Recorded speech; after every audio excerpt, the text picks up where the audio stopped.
السلام علیکم۔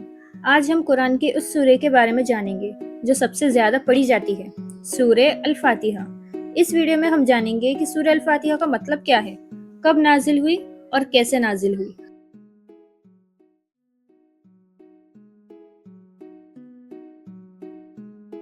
سورہ الفاتحہ، ان 7 آیتوں کو ہم ہر روز کم سے کم 17 مرتبہ پڑھتے ہیں۔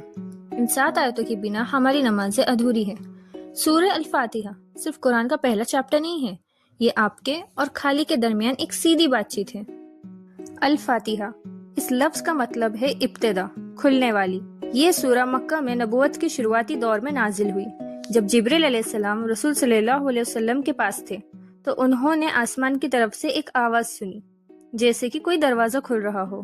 جبریل علیہ السلام نے آسمان کی طرف دیکھا اور کہا، یہ آسمان میں ایک دروازہ ہے جو کھولا گیا ہے، لیکن اس سے پہلے کبھی نہیں کھولا گیا تھا۔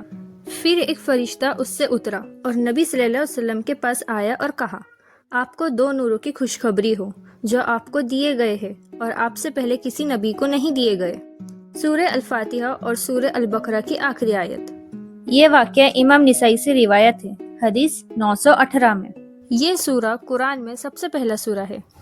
اس سورے کے کئی نام ہیں، جیسے القرآن یعنی قرآن کی ماں، السبع المثانی یعنی بار بار دہرائی جانے والی 7 آیتیں، الرقیہ یعنی روحانی علاج۔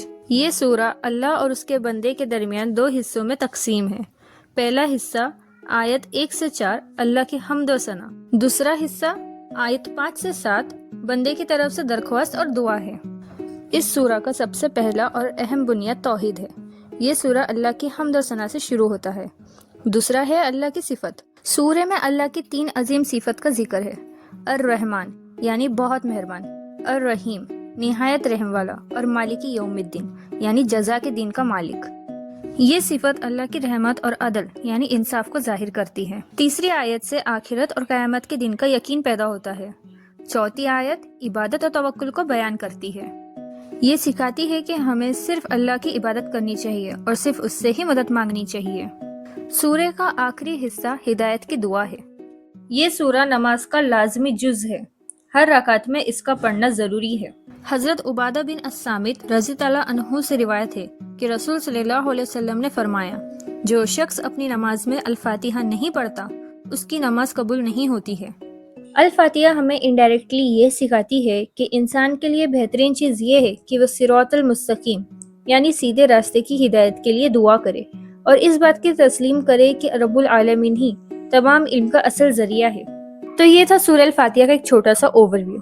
اگلی بار جب آپ نماز میں کھڑے ہو اور الحمد پڑھے تو ان باتوں کو اپنے ذہن میں ضرور رکھیے گا، تاکہ نماز صرف ایک عمل نہیں بلکہ اللہ سے ایک سچی بات چیت بن جائے۔ اگر آپ کو یہ ویڈیو پسند آئی ہو تو اسے لائک کریں اور فیملی فرینڈز کے ساتھ ضرور شیئر کریے تاکہ یہ صدقہ جاریہ بن سکے، اور چینل سبسکرائب کریں تاکہ ایسی ویڈیوز مس نہ ہو۔ Stay tune for next video. اللہ حافظ۔